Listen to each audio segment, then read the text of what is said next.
Hello and welcome to the second presentation in our Walk Kansas webinar series for this year. We're so glad you're joining us this afternoon. It's a great day to be outside. The weather is perfect out there. I hope you have a chance to enjoy some sunshine and get some physical activity.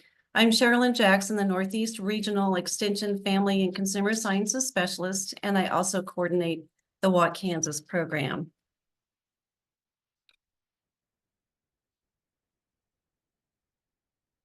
Before we begin, I want to acknowledge that K-State Research and Extension is an equal opportunity employer. Therefore, we do not discriminate against anyone. So if there's a special request or concern that you need addressed to attend our programs, please reach out to us and let us know.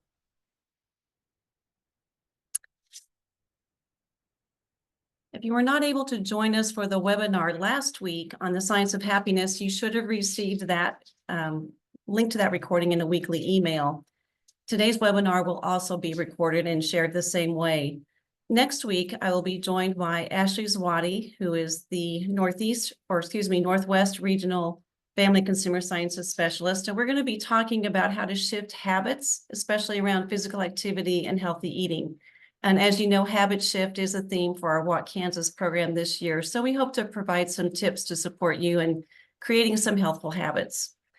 I'm delighted to have our friends from Manhattan Running Company join us today, and they're going to cover a variety of information on foot care and also types and styles of shoes and how to fit your own, how to fit shoes for yourself and the best shoe for the activities that you enjoy.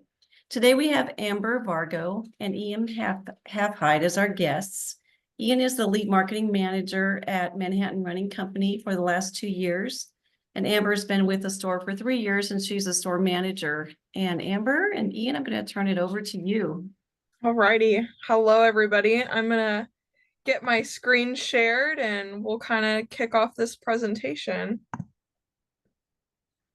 Let's get it all set up. So again, I'm Amber.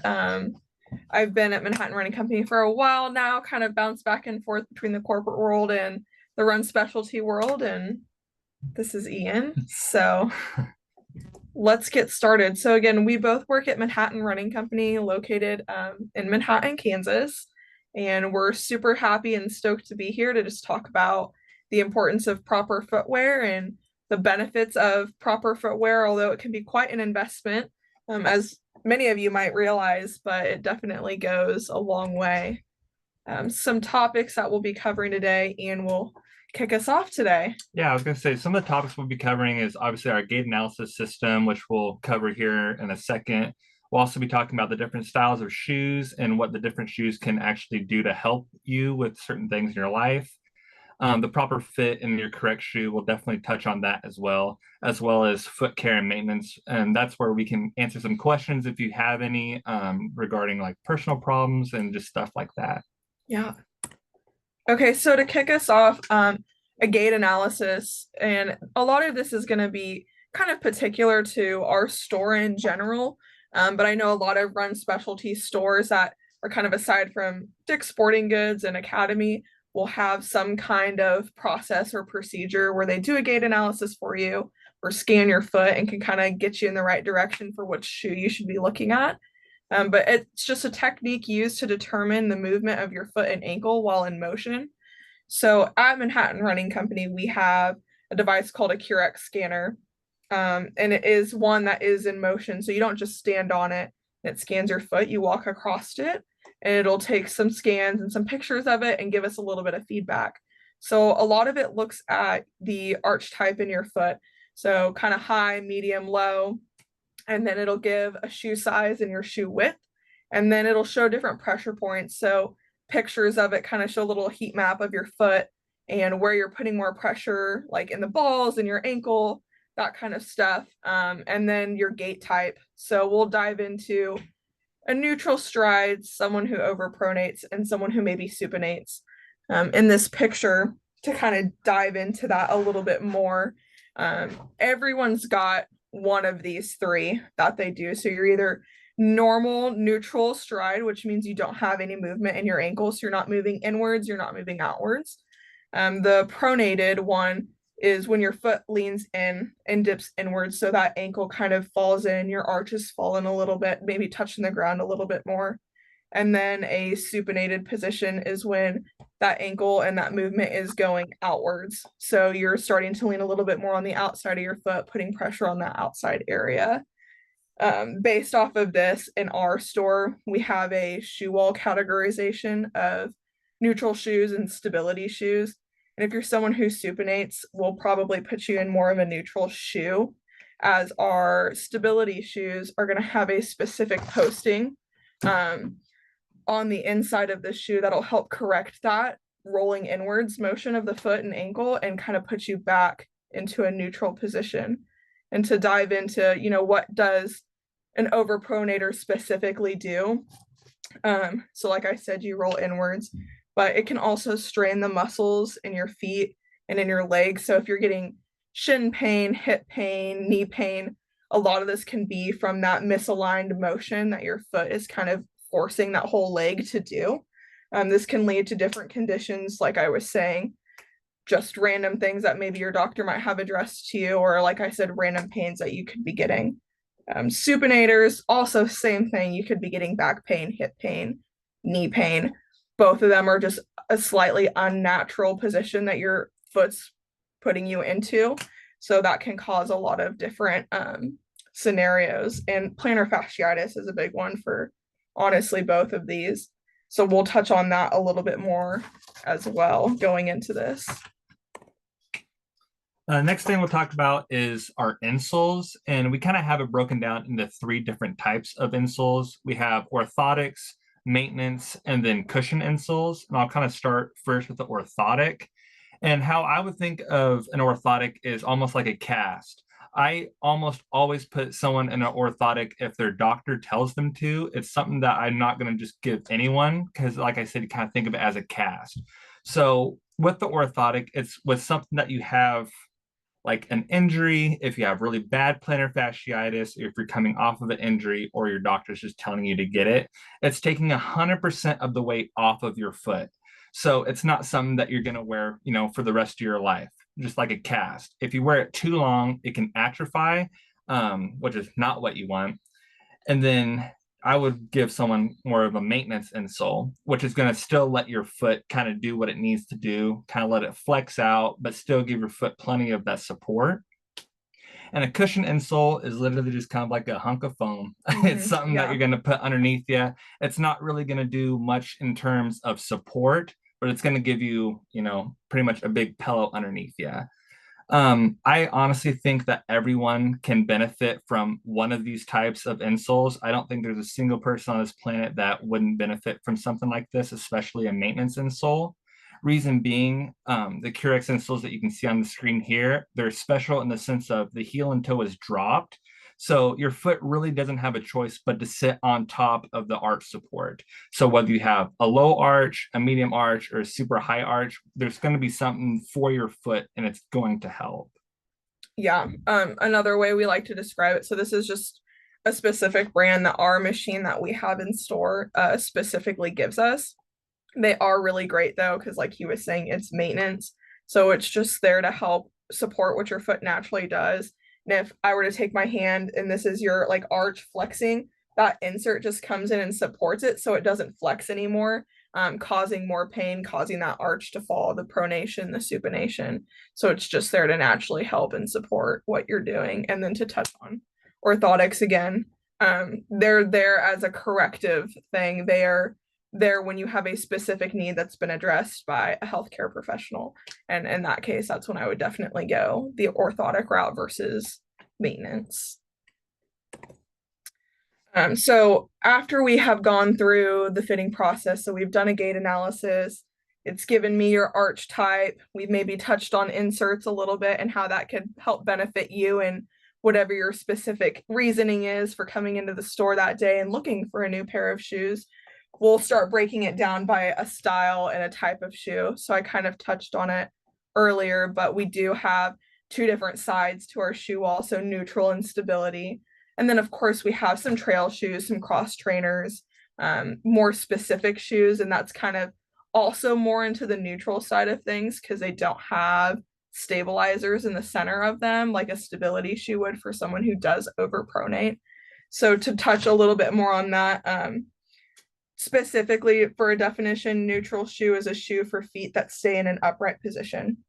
And then a stability shoe is for feet that tend to roll inwards. More specifically, like I said, if you were a supinator, we'd probably put you in a neutral shoe as well. Different types of stabilizers that different brands throw in their shoes. I wish we had, well, I guess we have this one to grab real quick, a prototype. So this is a stability shoe. It might be a little bit hard to see in the camera, but this is a Brooks brand. This has got that stabilizer in that center of the shoe. And then it also wraps onto the outside, which is a stabilizer. Brooks stabilizers do a specific brand called guide rails. So when that foot is making that inwards motion like that, the shoe will correct you into a neutral position.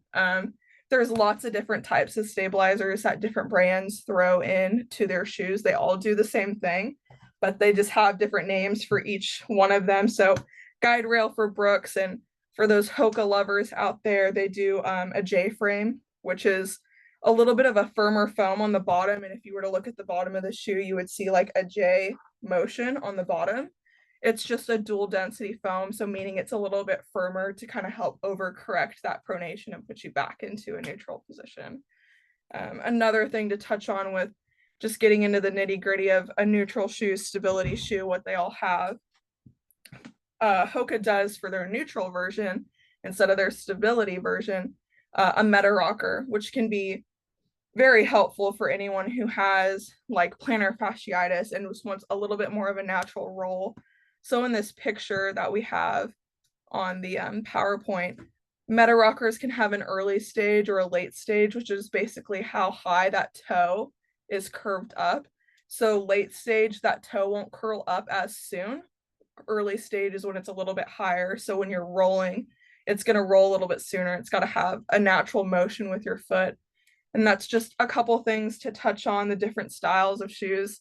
Only kind of talking about Brooks and Hoka, but those seem to be very popular these days and brands that customers come in and look for a lot. So lots of benefits, lots of things that you can get into the nitty gritty, and we'd be happy to answer some questions on some brands that you might have, like at the end of the presentation. Amber, I'm going to jump in and just ask a couple questions here that have come in. Can your gait cause Achilles tendonitis? Probably a little bit, yeah. So a lot of it's hard for us to like specifically diagnose something for somebody because we aren't technically health professionals, but going back into like the way that your gait is going, so that rolling inwards, rolling outwards motion can definitely cause a variety of issues and a variety of pains, all the way down from just in your foot, going into your shin, going into your knee, going into your hip. A lot of that can be misalignment. Yeah. Maybe to get into the nitty gritty of shoes a little bit more, let me grab this again. Every shoe has like a heel to toe height. So even though it doesn't look like this shoe's like high, it's technically like you're in a high heel. So if the ground's down here, this shoe's like this, you've got that raised heel. So it's got a 12mm heel drop to it, versus Hoka or another brand called Ultra would have a 4 to 0mm drop. So it'll be a little bit more natural to the ground. That's something I would look into with Achilles tendonitis and just how far that Achilles is going to stretch down. So if you have a 0 drop shoe, it's as if you're walking barefoot. So that Achilles is going to be stretching more to the ground, versus if you wear a Brooks and you're in a 12mm heel drop shoe, that Achilles isn't going to be stretching as much. So one of those might benefit you a little bit more. I was going to say it's pretty important, especially if you're going to be, having a more active lifestyle. Like me personally, when I started working in this business, I didn't know anything about shoes. So like the heel drop was new to me, and the toe box was new to me. And having that much of a difference is something that you don't always see. I was going to say like kind of the big box stores. I've seen where if you go into, not to throw shade, but if you were to go into Dick's, like you could see an Arahi, which is a stability shoe, and a Clifton, which is a neutral shoe, right next to each other. And it doesn't say, why they're different. And you can like really mess yourself up if you're in the wrong type of shoe.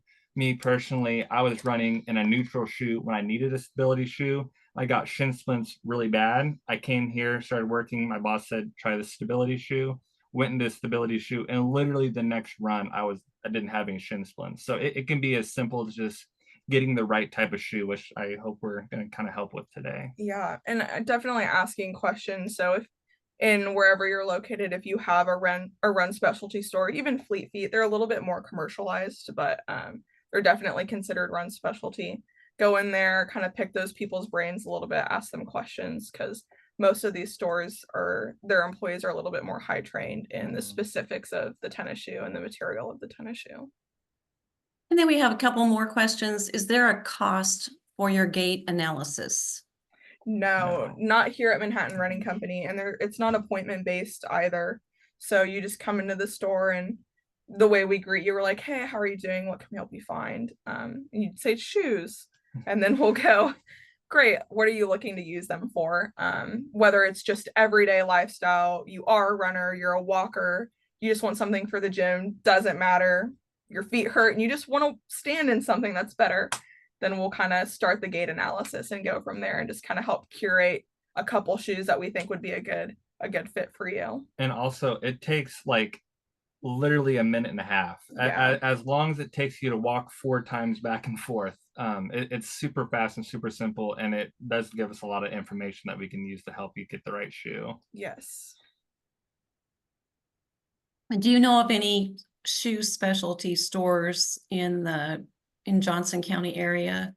Oh, Uh, so I Looks like believe, someone, let me pull my phone up real quick. I believe Running Well is Yes. located in Kansas City. someone else put that in the chat, Running Well, or maybe Gary Gribbles. Yeah, both. We're really well connected with the Running Well Yeah. store.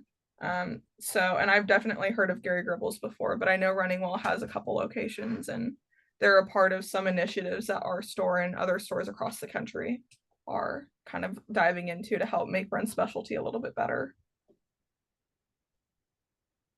Okay, I think that's all the questions for now. So let's dive back into the material. Perfect. So next thing we'll talk about is one of the biggest things that we do here is how to properly fit your shoe. The number one problem that we see come through the door is people that are in too small of a shoe.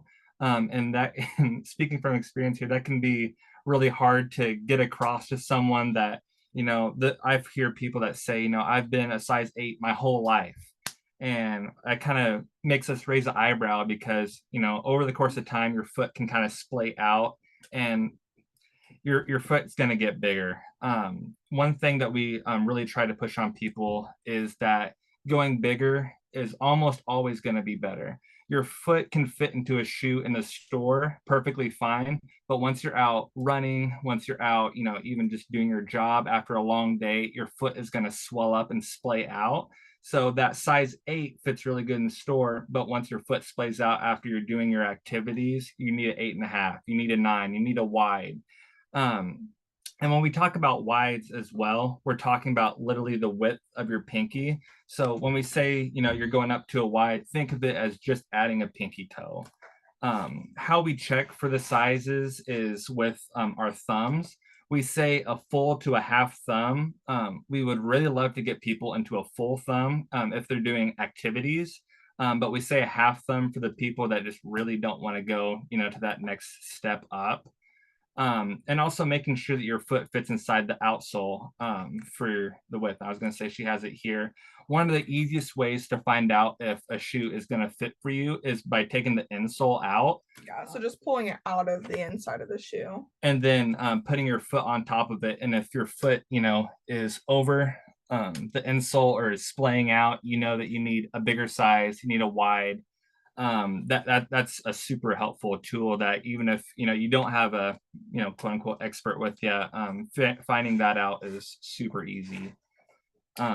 But again, I was just going to reiterate on I always try to get people into a bigger size. Yeah. A lot of times we'll have people that come in and we can see or another thing, if they have holes in the top of their shoes where like your toe is poking out, That's a telltale sign of just needing to go bigger. If you can see your foot, so if you look down and you can see your foot kind of like coming out over the sides of your shoe or kind of just flooding out of Yeah. the shoe. Like giving you any kind of push out up here or over here. So if your shoe's like stretching the fabric at all, or I mean your foot stretching the fabric at all, that's kind of a telltale sign that maybe you need a little bit more width to your shoe. Yeah. And there's really not a reason not to. And when I say bigger, I just mean half size. So like, let's say you're at 8. When you run, you should be wearing an 8.5. So when I say bigger, I just mean like half size to a full size. There's really not something wrong with doing that. I would say that you're going to benefit a lot more from that, especially than going smaller. If you deal with, heel slippage, there's certain different tying techniques that we can go through. We can even touch on that a little bit later. Yeah. Heel slippage, I feel like, is normally one of the bigger issues for someone who might have 2 different size feet. So maybe a full size difference in their 2 foot. You definitely want to go off the bigger foot, which might cause that shoe to slip a little bit on the smaller foot, where you can do some different tying techniques. But you definitely want to go off the bigger foot, or you're just going to end up causing more problems for it later. And I know we saw in the comment section, someone brought up corns. A big cause of that is shoe size. So like he was saying, you definitely want to make sure you have the width. So can your toes wiggle around? Can you move your toes side to side?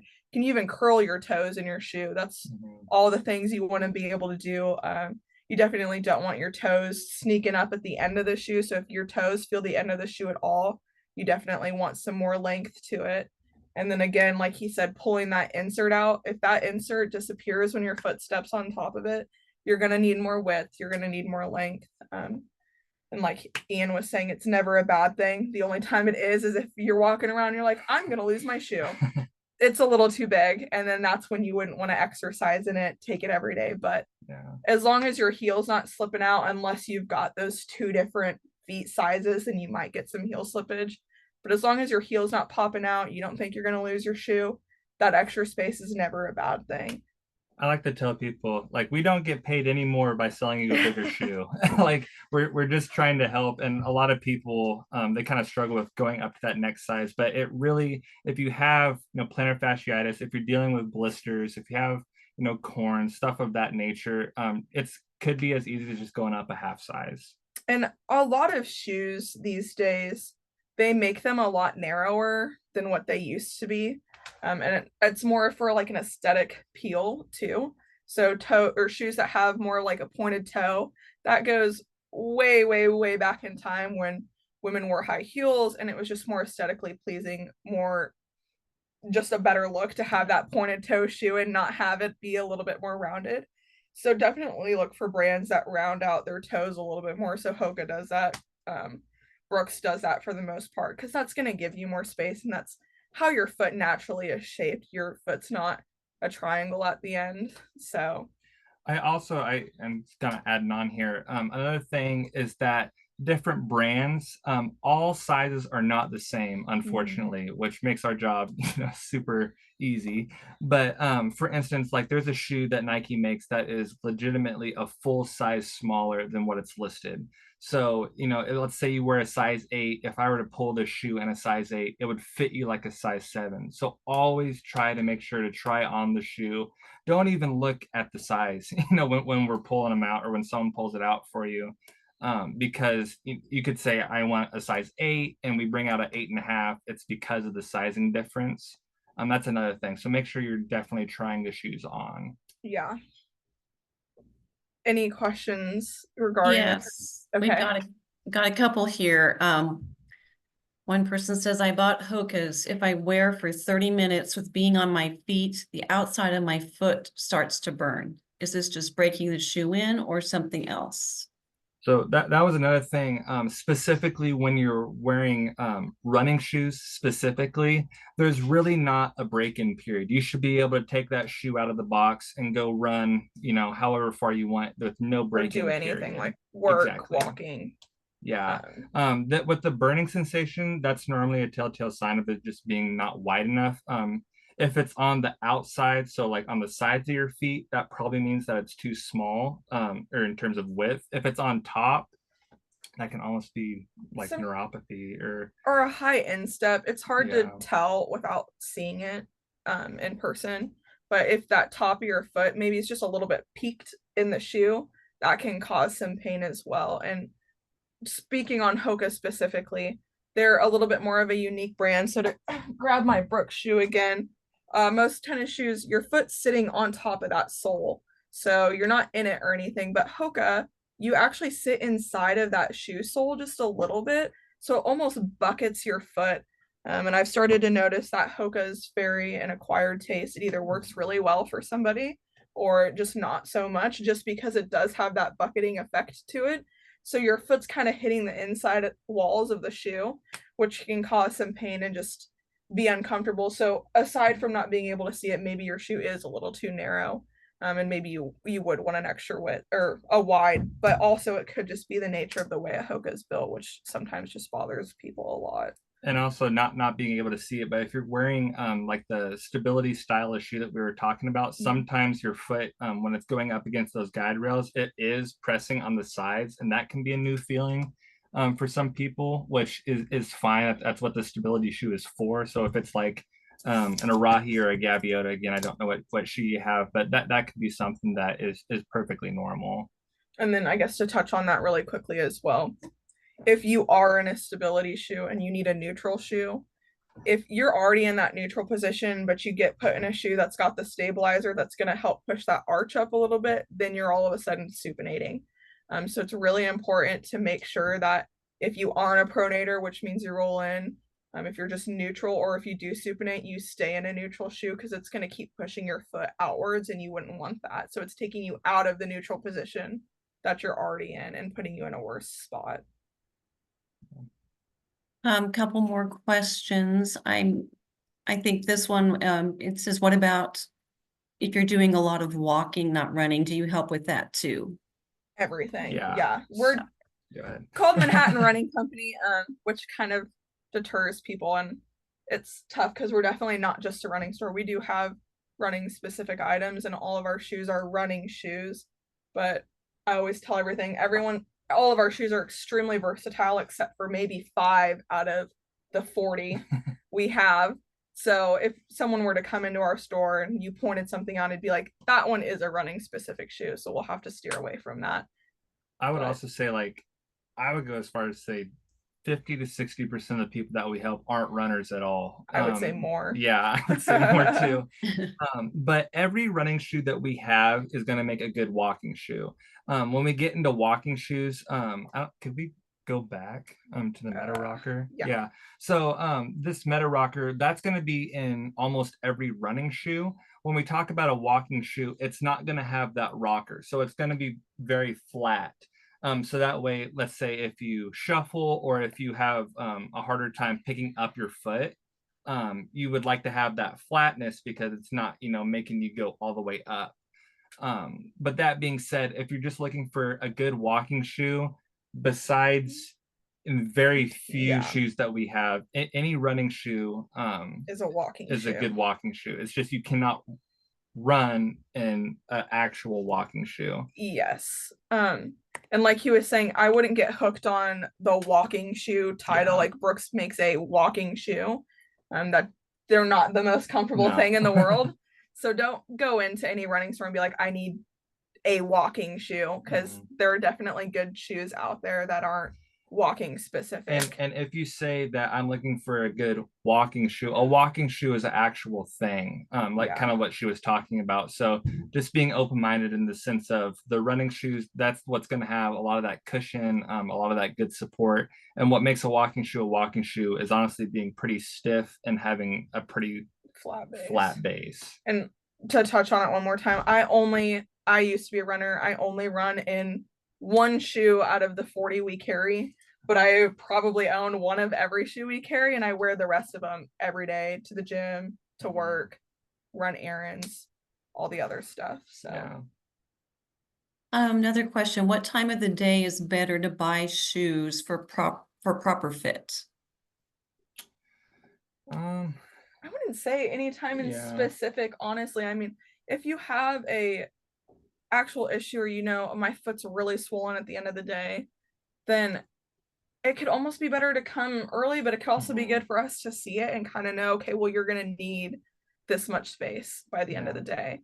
But unless there's something that's like Glaringly, and different, honestly, yeah, that can even be easier than someone that already knows what they're going to have, because it's so glaring. Like if someone comes in and they're pronating super bad, and they don't know what pronating is, they come in thinking like, oh, this is going to be a 2 hour ordeal, and we're just like, put them on a gait analysis. All you need a stability shoe when we get you out of there. It can yeah. be as easy as that.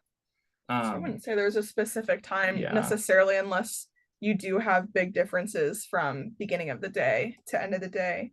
It might be better for us to see that, or maybe better for you to be able to, like if it hinders your walking, then I would come in the morning Mhm. when you can walk, do the gait analysis, all of that kind of stuff. And if you deal with a lot of swelling, maybe doing it later in the day after you've gone through your whole workday, or if you've gone through a workout and your feet are swelled up, you can come in then and we can kind of get you from there.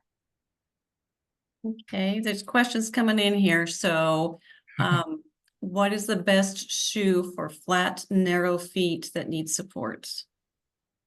I guess we didn't really comment on this, but I would really break that down into two separate things. When you talk about support, and you can kind of see here, every running shoe that we have is going to have an insole. So it's just something like this. And this is what we were talking about. Everyone can benefit from a different type of insole, like a maintenance insole, because this really, unfortunately, it isn't doing a whole lot. So you would need to think kind of as this $140 shoe, you're buying this for the cushion. And when you want to get support, that's when you go to a different type of insole. Because these are just That's like, foam. yeah, it's nothing. And it may sound counterintuitive, but when you go into an insole, getting a firmer insole is actually going to be better for you, because it's not letting your arch, kind of dip down. That's where a lot of plantar fasciitis can come from. And just because your foot is flat doesn't necessarily mean you pronate or supinate. So Yeah. you might just still need a good cushion shoe. And like Ian's talking about, that's where those Curex insoles come in and just kind of help support your arch a little bit more. And also, I cannot count the amount of times I've had people come in and they tell me I have a super wide and flat foot. And then I put them on the gait analysis and it shows that they even have a high arch, or at least a medium arch. So until you get on that gait analysis, you don't really know, because you can look like you have a completely flat foot, but when you look underneath, you actually have some space underneath there. Okay. Another question, I have a pair of Hokas and my foot will fall asleep, or I get a tingling feeling and my left heel will start to hurt. What's causing this? So Okay, what? again, Yeah. sizing probably most likely. And it's still so hard to answer a lot Yeah. of these without seeing it, but sizing for sure, your instep. Yeah, the numbness is a telltale sign of it being too small. And how that happens is you're kind of locked inside the shoe, and when your foot is swelling up, it doesn't have anywhere to go. And that's It's trying to turning, go up and out. yeah, it's trying to go up and it's causing a lot of pressure, and then that'll eventually lead to numb feet. Numbness. Yeah. Yeah. That's a telltale sign of just your foot or your shoe being too small. Yeah. And if anyone listening, if you wear the back of your shoe in here or on the sides, that's your foot trying to push itself back out because it doesn't have enough room in the front. So if you get holes back here or anything like that, it could also be a sizing issue as well. Or if you're looking for shoes, we have people that come in looking at trail shoes specifically for toe guards. So having some more material up here because your foot kind of pokes through the top. Again, that can be just your foot being too small and it doesn't have anywhere to go. So then it goes up, and then that's when your toe kind of breaks through that cloth. There are a lot of different things that can happen just from the size being slightly off, for sure. Okay, and then another, if you're a pronator, the recommendation is a stability shoe. So that's okay. Yeah. Stability meaning that it has some sort of medial posting or guide rail on the side. So when your foot's trying to, or your ankle's trying to bow out, it's going to kind of keep it at bay. I'm a big proponent of the stability shoe. It changed my life. Okay. Can you fit people in shoes who have orthotics? Yes. Yes. Yep. Okay. If you've got one that's already pre-made, definitely take that into whatever your store you're going into. Here, we just take the insert out and we start giving you shoes, and we'll throw them in there. And bring the shoes that you work out in, run in, normally would walk wear. in, work in. Bring those in too. Yeah. But again, with the orthotics, another thing to make sure about, especially if you're in a stability shoe, is replacing the insole. So not putting an insole inside, because every shoe is going to have an insole already in it. You need So to you make gotta sure take that it you out. remove that insole and then replace it with the other one. Because if you don't, even if it's millimeters, your foot's going to sit in the shoe differently, and then that can cause some problems as far as the stability goes. So making sure you take out the insole that's already in the shoe and replacing it with the next one. You don't want to stack them on top of each other. Okay. There's some kudos in here for you guys about people who are going to drive hours to come see you, as well as people who have done that and have been helped successfully and are very appreciative. Yeah, we Yeah. really appreciate So, that. yeah. We And appreciate then, everyone who's traveled a long ways as well, and especially if you are traveling. All of our staff is really, really great. We get put through the gauntlet. Yeah, but if you want to jot down some extra names, so Amber, Ian, Skylar, and then Sam, those are our shift leads, a little bit more tenured. So if you do have a specific issue and you're taking time to drive out to us, definitely ask for one of us, because Ian and I are here during the weekdays, but Skylar and Sam rotate throughout the entire week and the weekends. So And that okay. being said, our whole staff is Yeah. very knowledgeable. yes. They're not out on the floor if they don't know what they're doing. So Yeah. Yeah. We've got a question from someone who says, she realizes you're focusing on running and walking, but any advice on finding affordable wide shoes for toddler and preschool age kids? Yeah, so we Yeah. do have some actually, and a lot of these brands, so New Balance specifically makes a more tailored like shoe for pronation or something like that for children, and I know they make it in wides. And we don't have, I would say, the biggest selection No, in we terms don't of have kids shoes, but we do have some. And to go back to what you were saying about people driving a ways, feel free to call if you have something that you've been looking at before you drive an hour, 2 hours. Call in and say, hey, I'm looking for a wide shoe. We can let you know if we have it in stock or not. But to go back to the kids, like she was saying, New Balance is a brand that's going to have a wide shoe in a kids, as well as Saucony, and both of those will also have the stability that we were talking about, options in kids. We don't have wide versions in our store, Yeah, but right. that's something we can always look into ordering and that kind of stuff too. And when we order, it doesn't cost you anything. So we have a problem of people coming in, trying on our shoes, and then going out and buying them online. It costs the exact same. We actually cover the shipping costs, funny enough.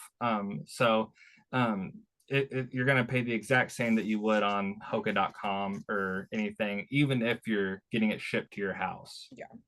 I'm going to ask one more question and then let you guys delve back into your slides. Can one of your feet be a pronator and the other normal? Yes, I personally, that's what I have going on. My right foot pronates really bad and my left foot doesn't. And unfortunately, you kind of need to go off of the pronating side of things. Getting something that has a guide rail system, so like this Brooks, this isn't going to hinder yourself. Like if you're a neutral, this isn't going to do a whole lot because the shoe is actually waiting on you to bow out. You think of it kind of like in bowling when you have bumpers, it's kind of waiting for your foot to do something. But you wouldn't want to get something like that has big medial posting, like that's doing a lot. There are different like aggressive levels to the posting. So Brooks is a little bit more on the medium to low side, and New Balance has one that I would say is probably one of the most aggressive shoes that we have in the store for just that arch support, that inner stabilizer. So yes, like you said, it's definitely possible. And a lot of things aren't uncommon. So Yeah. one, don't feel alone, and two, we see a lot of different things. And again, I said 50 to 60, but I was being nice. I would go as far as saying 80% of the people that walk through our door are not runners at all. There's someone that come in that are just, I'm looking for a wide shoe, or my feet hurt. Like that's Yeah, all are super welcome. So common. please just feel free to come in under any circumstance, any condition. We'll be able to help you and help you find something that fits your lifestyle, whatever that looks like for you. Okay, I'll let you guys take it away again with your slides. Okay, I think we're about here to the end. So, I mean, that this is our last slide, and just kind of wanted to touch on some foot care and maintenance, other things that we carry that are just a little bit more specific. So we have a variety of different like roll recovery things for people to roll out their feet, kind of help with plantar fasciitis a little bit. I'm not sure if this covers it up at all, but we carry like a plantar fasciitis kit, and we partner with a brand called OS First. So in our store, you have like the opportunity when you come in. So we do have a fresh stock policy, but we partner with the brand OS First to allow our customers to try it on when they're trying on shoes. And we have plantar fasciitis specific socks, light socks, thick socks, wide socks, and I'm Compression. compression. I'm thinking was drawing a blank, but it's really nice. It doesn't cost you anything, and you don't have to buy the sock. It's just there for you to try it on. So we just wanted to touch on that as well, and just kind of other things that we carry that are even a step farther than just a tennis shoe or an insert that can be helpful. And a lot of these things, you don't have to do it in the order of a tennis shoe first, because that's a kind of high entry cost. So if you're not quite sure what you need, maybe you need a better sock, one that doesn't cause blisters. They're all synthetic blend and moisture wicking, which is a lot different than a cotton sock. So if you're dealing with anything like that, any blisters, random hot spots, socks can make a big difference, and so can different like recovery things. And like I said, you could always go an insert route first if you called or came in instead of going for a shoe, because a lot of that can add up pretty quickly. So And I'll just double down on that. Not every sock is made the same. Yeah. Every sock that we carry here in store is, like she was saying, is going to be moisture wicking. And the difference that these socks can make is huge. A lot of times, if you struggle with blisters and it's not because of your shoe, it's actually because of your sock. Because socks that don't moisture wick are just going to retain all that sweat and wetness. And then your foot's going to be rubbing up against that all day. And that's actually where the blisters come from. So switching out into a moisture wicking sock can help a lot of blisters. So if you struggle with blisters, it can honestly be as easy as just switching out your socks. And there's lots of brands out there. So like I said, OS First is the brand we partner with that allows us to allow our customers to just try them on for free while they're here. But you get 5% or $5 off when Yeah. you try it on. So. But I know a lot of people have heard of Bombas before, and Features, Swiftwick. All of those are like synthetic blend moisture wicking. But this is the last slide. Next to this one. So we just wanted to offer a discount code to all of you, valid through today and through the 19th, whether you come in store or you do it online and you just wanted to browse our website, or you could call us and ask us some questions as well and order through us online. But wanted to offer that to anyone who is interested in just like kind of taking a peek at what we have and wanting to give us a call and maybe ask some questions or come in.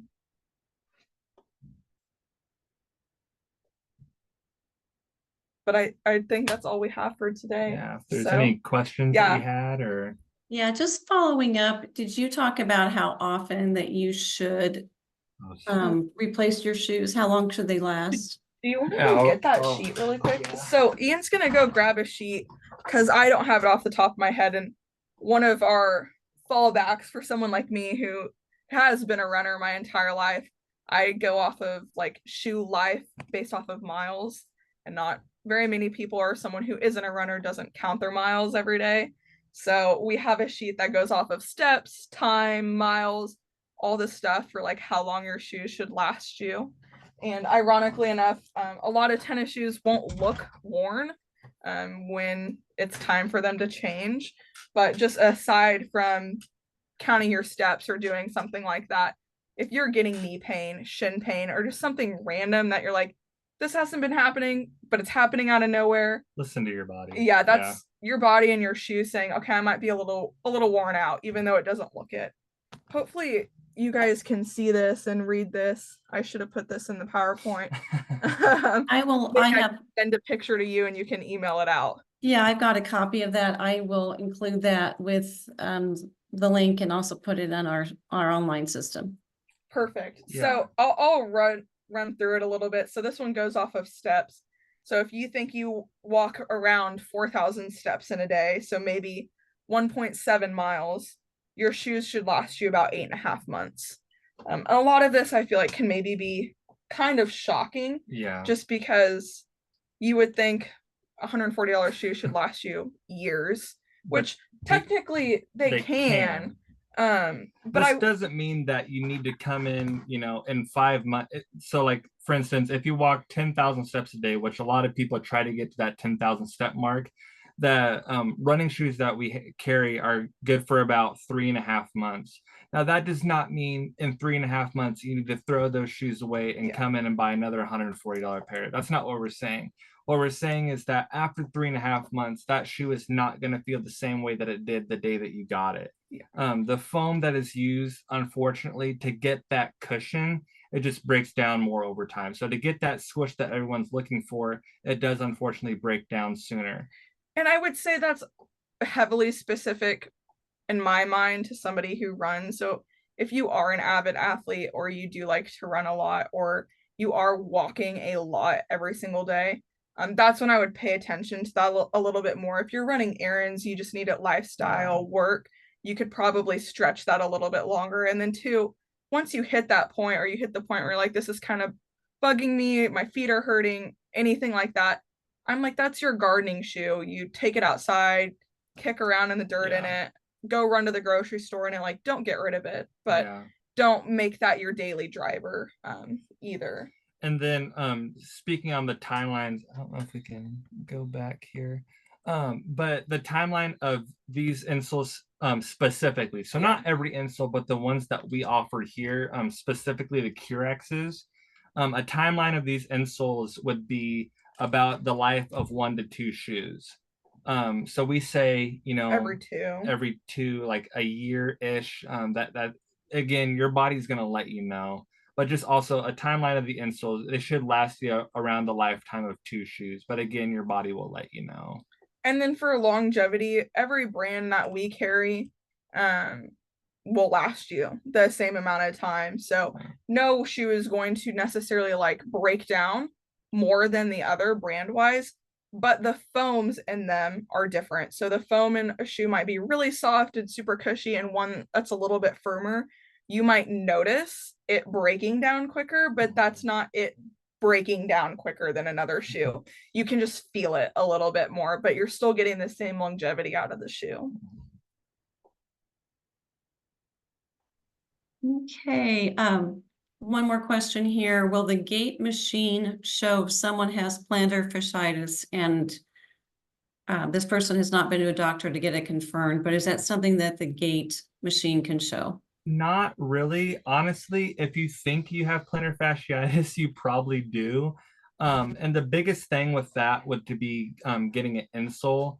What that insole, I guess, depending on where. Well, one we didn't put in there. So Curex makes the Run Pro one, which is a little bit different than a lifestyle one, which I kind of just go off of what the customer tells me when they come into the store, the use wise and what's bothering them. But the lifestyle insole throws like a metatarsal pad in it. So that kind of helps spread out that plantar fascia. It takes weight off the front of the toes, takes weight off of that like center arch part in your heel where you're kind of getting those pains from plantar fasciitis. It'll help evenly distribute that. So again, with the roll recovery, what you see on here in the plantar fasciitis kits, that's going to really help. Unfortunately, with plantar fasciitis, it sucks. There's really no getting around that fact. You really have to work it out. That's one of the main problems that we see come through the door every day is people struggling with plantar fasciitis.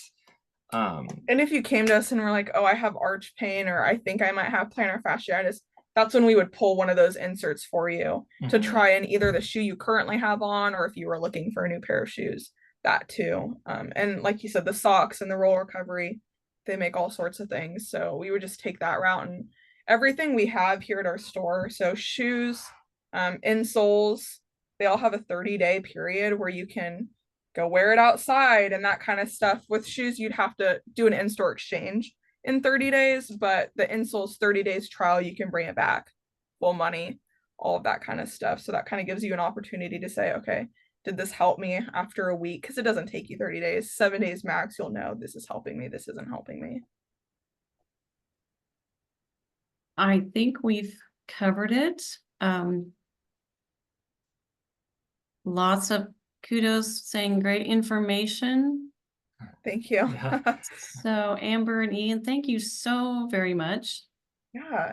Yeah, thank you so much for having us, and glad we can kind of get out and talk to some more people, especially like we were saying, we hate when someone comes in, basically every customer comes in and is like, I'm not a runner. And we're like, Yeah, it's okay. it's okay. We promise. So definitely want to let everybody know that they're all welcomed, and happy to get out and have a good audience and let you guys know that, yeah, for anything that you do, come and see us. And that being said, if you are a runner, we have like Yeah, we do have super shoes and all Yeah. of this stuff. We didn't touch on those, but we have like a bunch of our staff is going to be a track runner, your former collegiate runner. We can nail that stuff down too. Yeah. But yes, thank you so much for having us, and thanks everybody for your time. Yeah. Yes, thank you.